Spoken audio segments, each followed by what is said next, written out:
નમસ્કાર દર્શક મિત્રો, હું ડોક્ટર જયનારાયણ વ્યાસ આપની જ ચેનલ ધ રિયલ ડિબેટમાંથી કોઈ સસ્પેન્સ થ્રિલર હોય,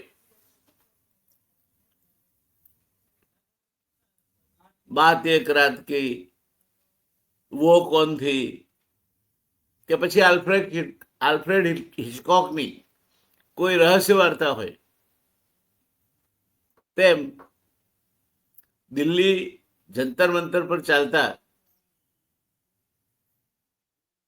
યુવા આંદોલનનો એકાએક નાટ્યાત્મક યુવા આંદોલનમાં એકાએક નાટ્યાત્મક પલટો આવ્યો છે. અંત આવ્યો છે હું કહેવા જતો હતો, પણ નહીં કહું, કારણ કે આંદોલનકારીઓ કહે છે કે હજુ ઘણું બાકી છે.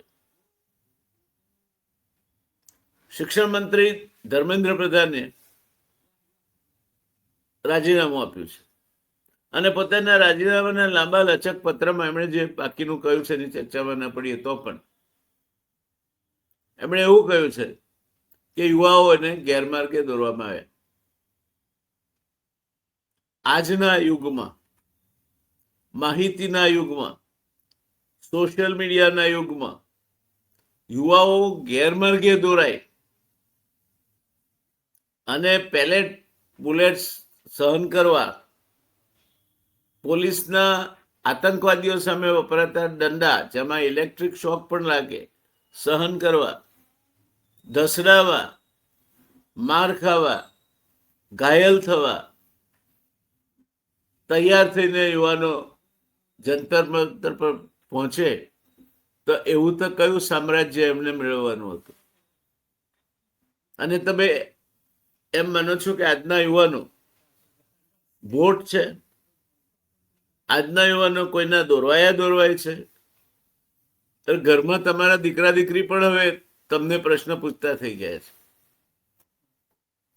ત્યારે આખા મૂળ વાત હજુ પણ સ્વીકાર કરવાના બદલે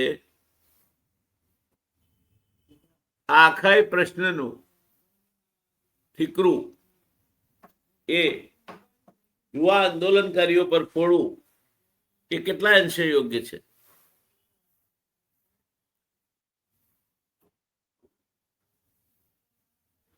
આ પરિસ્થિતિ કેમ ઊભી થઈ? પેપર લીકનો મામલો તોલ પકડતો જતો હતો. કોઈ પણ પરીક્ષા હોય, એના પેપરો લીક થઈ જાય એ સામાન્ય ઘટના બનતી જતી હતી અને એને કારણે આખું વર્ષ, 2 વર્ષ લોહી પાણી એક કરીને જેમણે તૈયારીઓ કરી હોય એવા યુવા યુવતીઓ નીટ હોય, જીટ હોય, એડવાન્સ જીટ હોય કે બીજી કોઈ પરીક્ષા હોય, એનું પેપર ફૂટી જાય, બધું કર્યું પાણીમાં મળી જાય,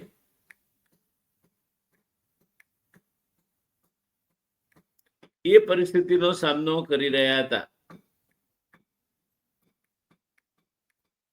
અને નવાઈની વાત તો એ હતી કે આ તો કઈ છે જ નહીં, એમ એને હળવાશથી લઈ લેવાતું હતું. ફૂટે પરીક્ષા રદ કરી નાખીશું. પણ પરીક્ષા તમે રદ કરી નાખો એના કારણે એ પેપર આપવા માટે, જે પ્રકારની સ્પર્ધાત્મક પરીક્ષાઓમાં પસાર થવા માટે તૈયારીઓ કરવી પડે, તે તૈયારીઓ, એના માટેના પ્રયત્નો, એ વિશેનો તમને કઈ ખ્યાલ છે ખરો? અને એ પછી પરીક્ષા બંધ રહી જાય, કાં તો અમુક છોકરાઓને લાભ થઈ જાય આ જાણે રૂટીન હોય તે રીતે ચાલી આવતું હતું. નીટનું પેપર લીક થવું એ મને લાગે છે કે અંગ્રેજીમાં જ્યારે કહે છે કે last straw on the camel snake જેવું હતું.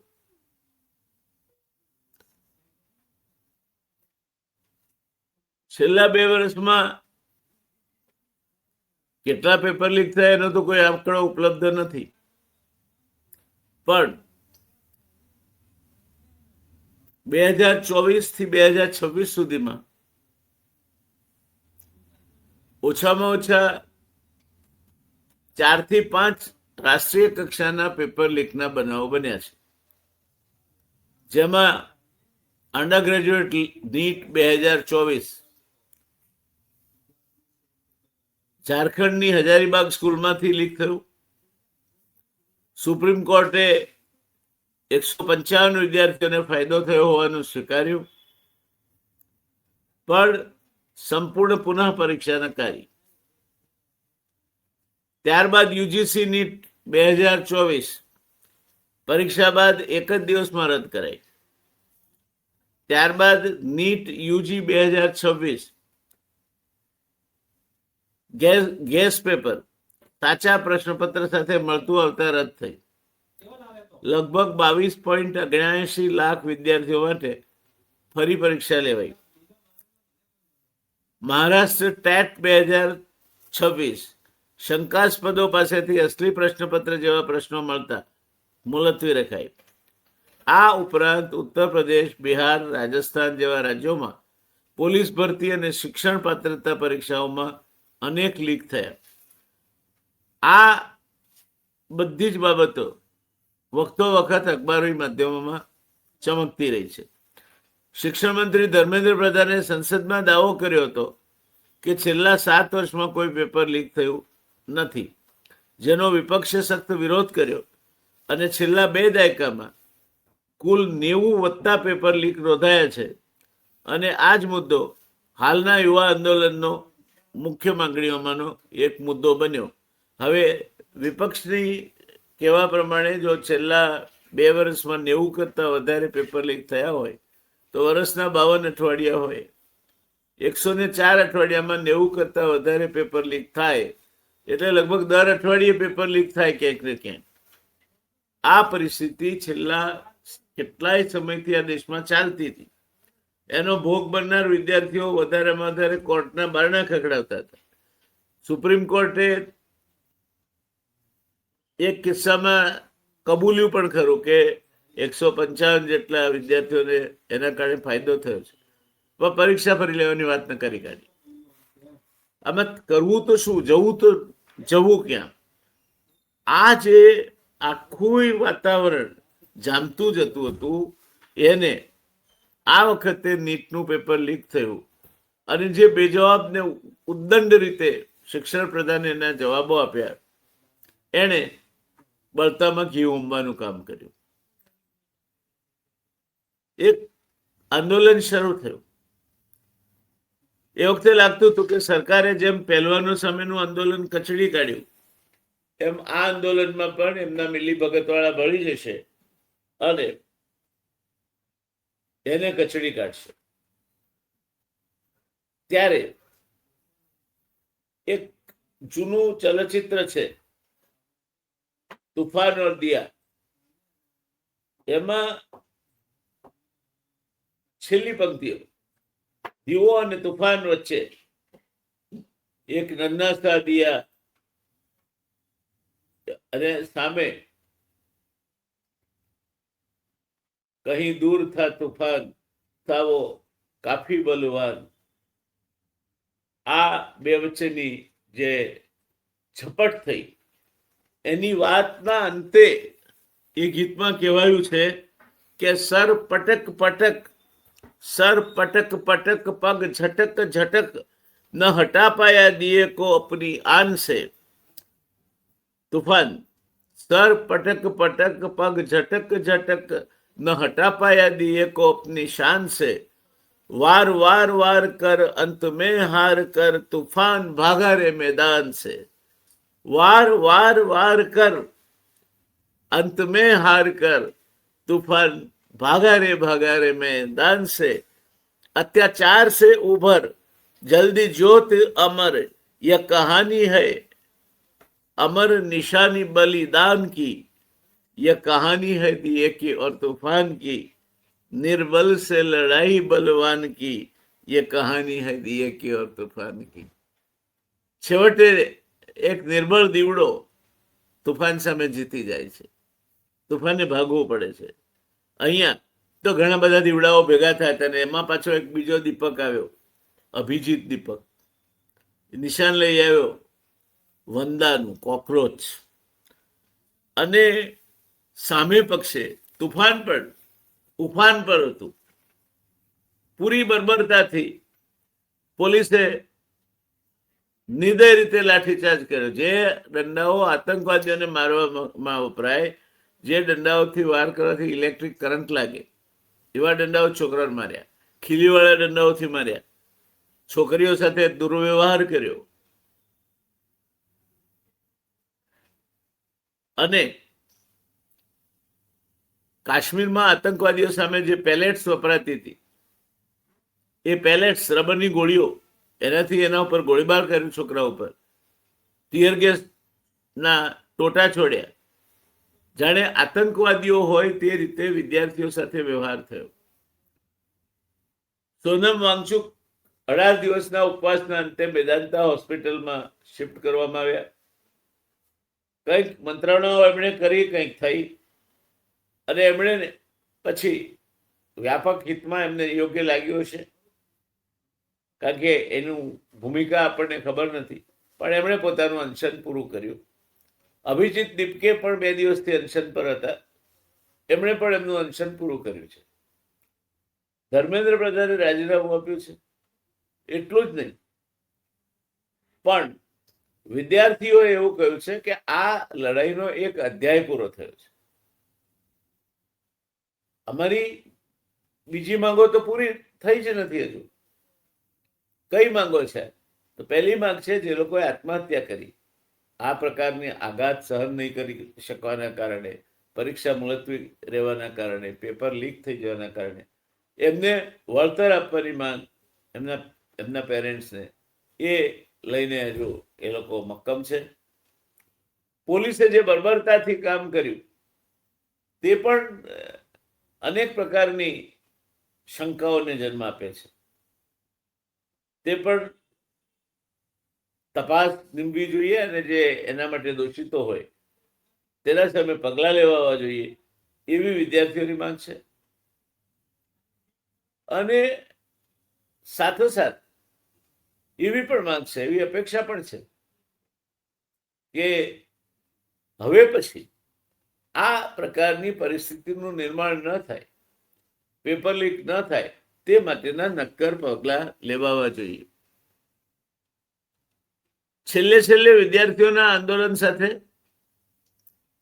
ભારતીય જનતા પાર્ટીના પીઢ અને વયોવૃદ્ધ આગેવાન અને માર્ગદર્શક મંડળના સભ્ય એવા ડૉક્ટર મુરલી મનોહર જોશીજી, જે એક વખતે HRD અને શિક્ષણ વિભાગના યુનિયન મિનિસ્ટર હતા.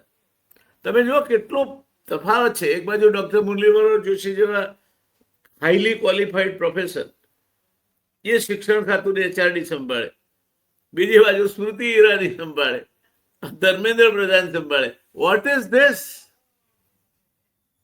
તમારા રમત ગમતના મંત્રીને મોહન બગાન બોલતા ના આવડે, એ મોહન બાગાન બોલતા ના આવડે, મોહન બગાન કે તો ચાલે, પણ બેગુન રટ્યા કરે. આ કઈ જાતના શિક્ષણ મંત્રી?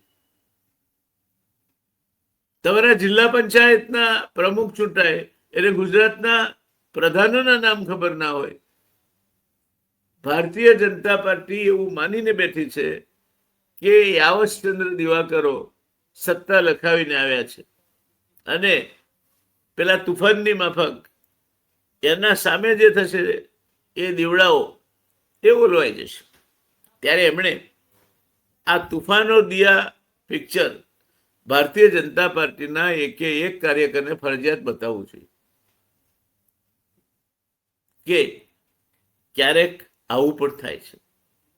એમને ગુજરાતીમાં એક કવિતા છે, એ પણ ભણાવવી જોઈએ.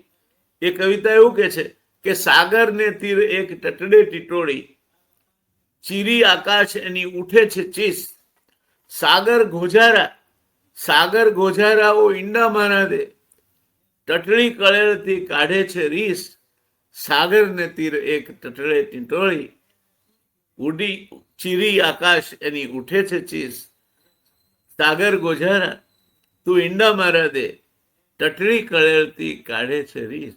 પણ આ તો મહેરામણ છે, એ તો અનેકને ગળી ગયો છે કે જા જા હવે જોઈ લીધી, તને શું કરી લેવાની છે, તારા ઈંડા હું ઓહિયા કરી ગયો, ગયા સમજ ભાગે દે. તો આ વખતે ટીટોડી મક્કમ હતી પેલા વિદ્યાર્થીઓની જેમ, અને એને પંખીઓની સેના ભેગી કરી અને કહ્યું કે ભાઈ આજે આ અન્યાય મને થયો છે, કાલે તમને થશે, પરમદાડે બીજા કોઈને થશે, આપણે અન્યાય સામે લડવું પડશે. સવાલ દરિયો મારા ઈંડા ગળી ગયો છે નથી, સવાલ સમગ્ર પંખી જાત સામે આ પ્રકારના અન્યાયો થતા રહે છે તેનો છે. આપણે એક થવું પડશે.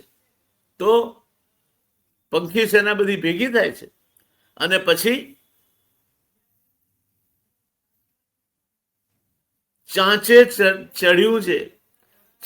ચડ્યું છે તરણું કે કાંકરો, પાણો ને પથ્થર પંજે લઈ, પંખીની સેના ત્યાં દરિયાને પૂરવા, પંખીની સેના આવી ચડી.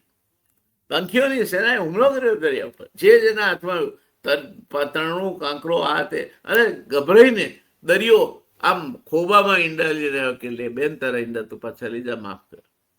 આ સંગઠનની તાકાત છે. ત્યારે ધર્મેન્દ્ર પ્રધાન મૂળ પ્રશ્ન તો સ્વીકારતા જ નથી. ડોક્ટર મુરલી મનોહર જોશી જેવા પીઢ નેતા જે વસ્તુ બદલ દુઃખ વ્યક્ત કરે છે એ સ્વીકારતા જ નથી.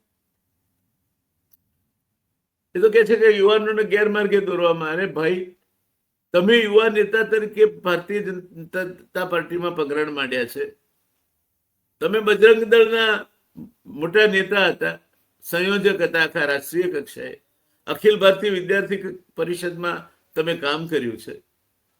તમે યુવાઓને સમજી નથી શકતા, અને હજુ તો તમે યુવા છો એમ માનું છું. હજુ તમારી ઉંમર તમને પીઢ અને પાકટ ગણાવે એવી દેખાતી જ નથી. ઉંમર થઈ છે કદાચ, પણ ઉંમર થવાથી પીઢ અને પાકટતા નથી આવતી. એ ધર્મેન્દ્ર પ્રધાને સાબિત કરી બતાવ્યું છે. અને નરેન્દ્રભાઈ મોદી માટે એ શિરોવેદના સમા બની ગયા, ભારત સરકાર માટે એ શિરોવેદના સમા બની ગયા.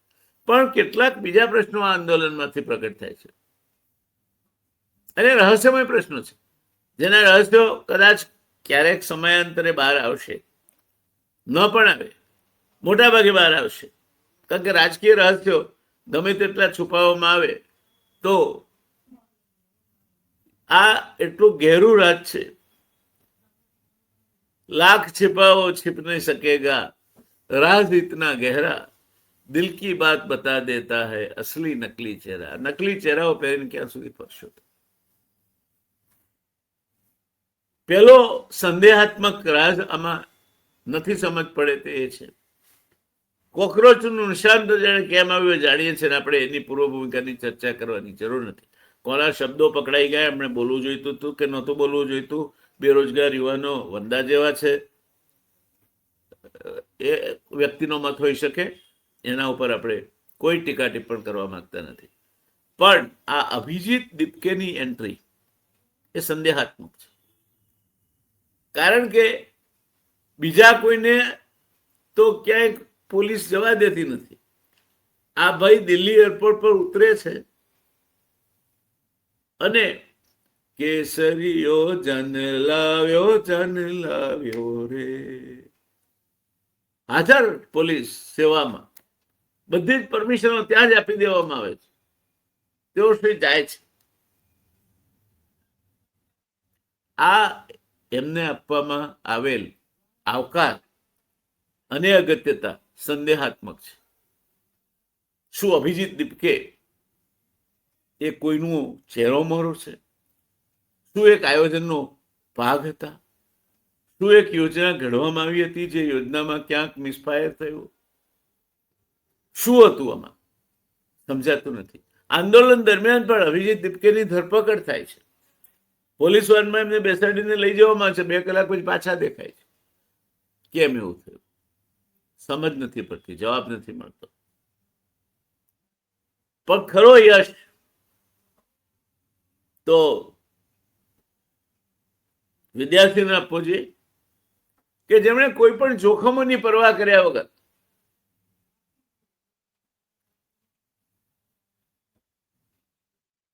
જોવું છે કેટલી તાકાત છે,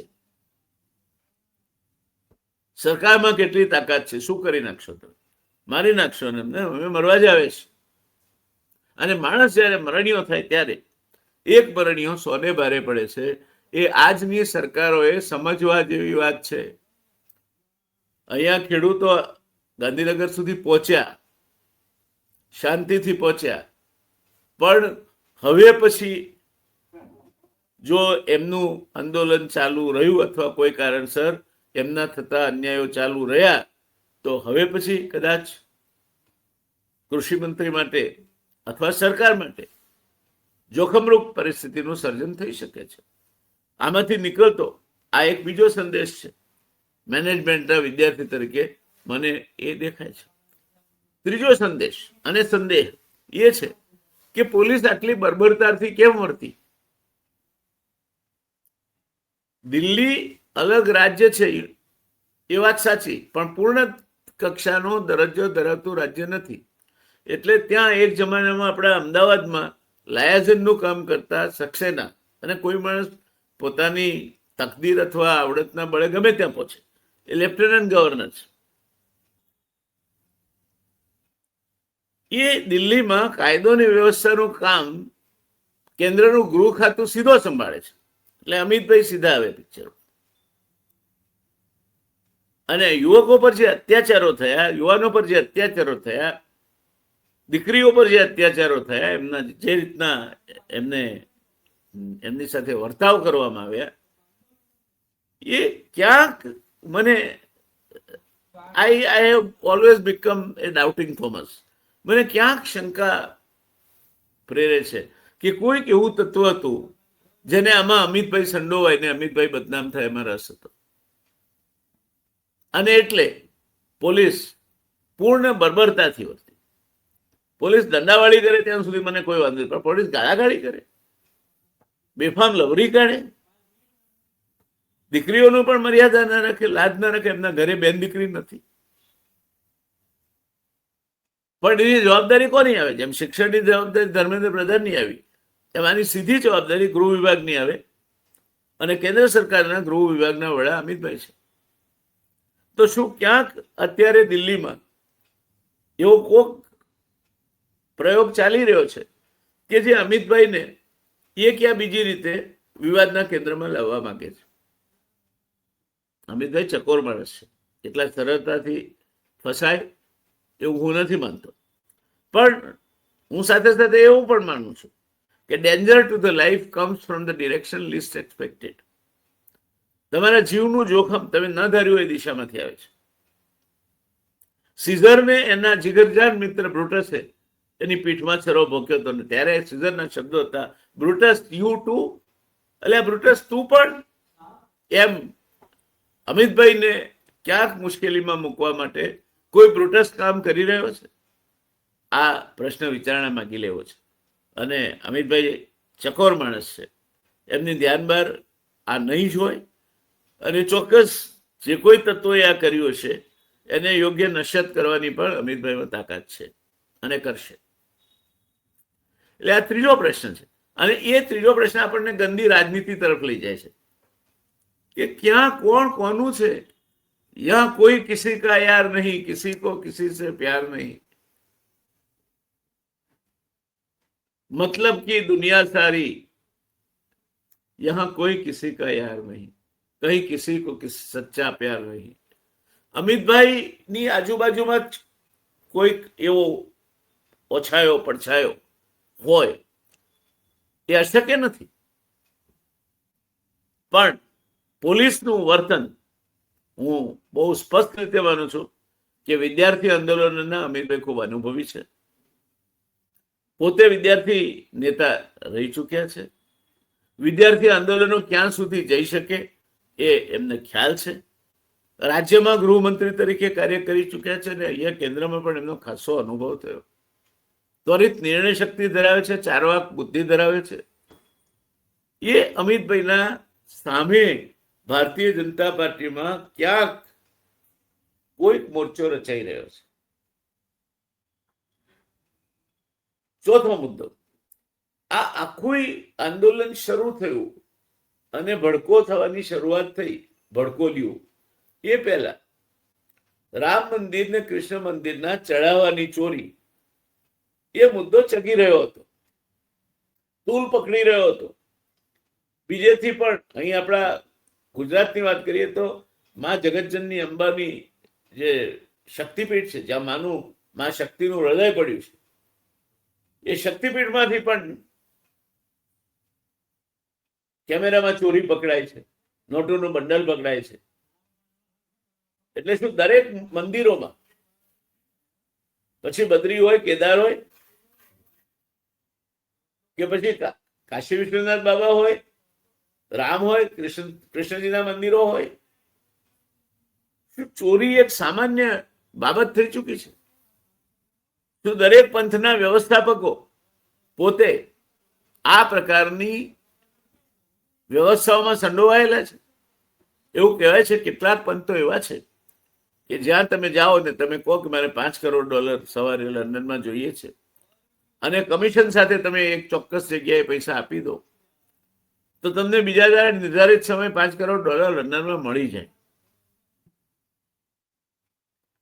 આ વ્યવસ્થાઓ પૈસા ઉપર ચાલતા ધર્મના તંત્રને કારણે ઊભી થઈ છે. જે વ્યક્તિ આપે છે ભગવાનને એ તો શ્રદ્ધાથી અર્પણ કરે છે, પણ એના જે વ્યવસ્થાપકો છે એમણે આચાર વિચાર નેવે મૂક્યા છે. તો ક્યાંક આ રામ મંદિર, કૃષ્ણ મંદિરને ઉત્તર પ્રદેશમાં આવી રહેલી ચૂંટણીઓ તરફથી નજર ભટકાવવા માટે આ ભડકોલિયું કરવામાં આવ્યું હતું અને એમાંથી ભડકો થઈ ગયો. આ મુદ્દો પણ વિચારણા માંગી લેતો મુદ્દો છે. એટલે સારી વસ્તુ છે.